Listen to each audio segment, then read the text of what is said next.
à la lumière de la parole de Dieu, qu'est-ce qui se passe dans un couple lorsque une femme travaille quelque part, a de business, elle empoche de l'argent, elle a aussi son mari qui travaille quelque part. Comment ce couple va-t-il vivre?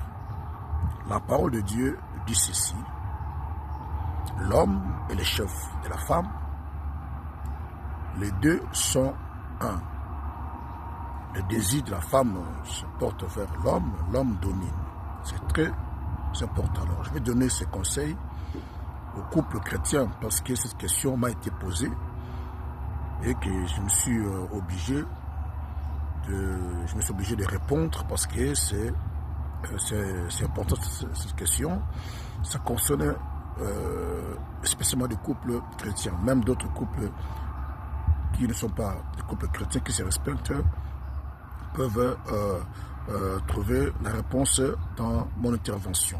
Alors, lorsque la femme travaille quelque part, empoche de l'argent, a des business, a un salaire, comme l'homme est le chef de la famille, au départ ils sont un, comme dit la parole de Dieu, un en esprit, ils partagent une même vision. C'est ça, ce n'est pas sur le plan d'abord physique, parce que l'homme est différent de la femme est différente de l'homme.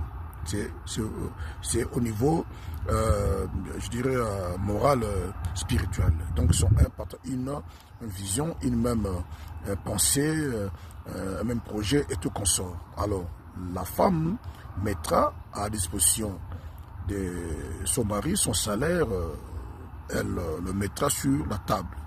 Alors comme ils sont un, de commun accord, l'homme et la femme doivent d'abord privilégier leur foyer, les enfants et tout consort, le projet tout consort.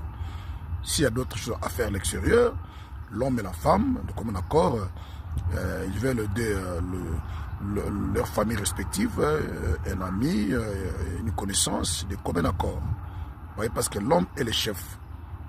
Vous voyez, c'est l'homme qui dirige la femme. Donc la femme ne peut pas se dire parce que je suis femme et que mes désirs se portent vers l'homme. Donc c'est l'homme qui domine et qui amène tout son salaire. Moi, mon argent que je gagne dans mon business, dans mon travail, c'est pour mes propres besoins, le vêtement, ma famille et mes amis. Ça ne se passe pas comme ça si on est foyer chrétien, si on est un, si l'homme est le chef. Et d'ailleurs, on dit que l'homme doit aimer sa femme comme il le s'aime lui-même. Donc, dominer une femme ne veut pas dire la maltraiter. Dominer une femme, c'est la diriger sur la parole de Dieu. C'est comme les autorités que nous votons. Ces autorités nous dominent, nous dirigent sur la constitution de notre pays, de son pays ou d'un pays. De même, dans le couple chrétien, l'homme domine la femme sur la parole de Dieu qui est notre constitution. Vous voyez? Donc l'homme n'est pas là, dominer une femme, c'est la maltraiter, c'est... Non.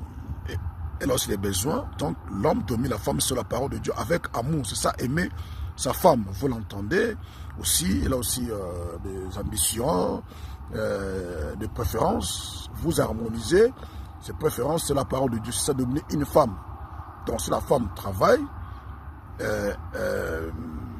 elle a son argent, elle le met à disposition de son mari sur la table. Les deux, ensemble, vont faire une liste de besoins, vont faire ceci, cela, de commun accord. Et la parole, elle parle de commun accord entre l'homme et la femme. C'est ça un couple chrétien. C'est ça un couple chrétien. Même un couple païen qui se respecte peut aussi se comporter de la sorte. Vous voyez, quand il y a un salaire, on met ça ensemble, on partage. D'abord, on privilégie le foyer et après, le famille, les amis, les connaissances. Comme ça que ça doit marcher. Voilà, donc partagez cette vidéo partout pour aider des couples chrétiens ou même d'autres couples qui ne sont pas des chrétiens en difficulté pour trouver la solution dans cette vidéo. Merci, que Dieu vous bénisse. Merci.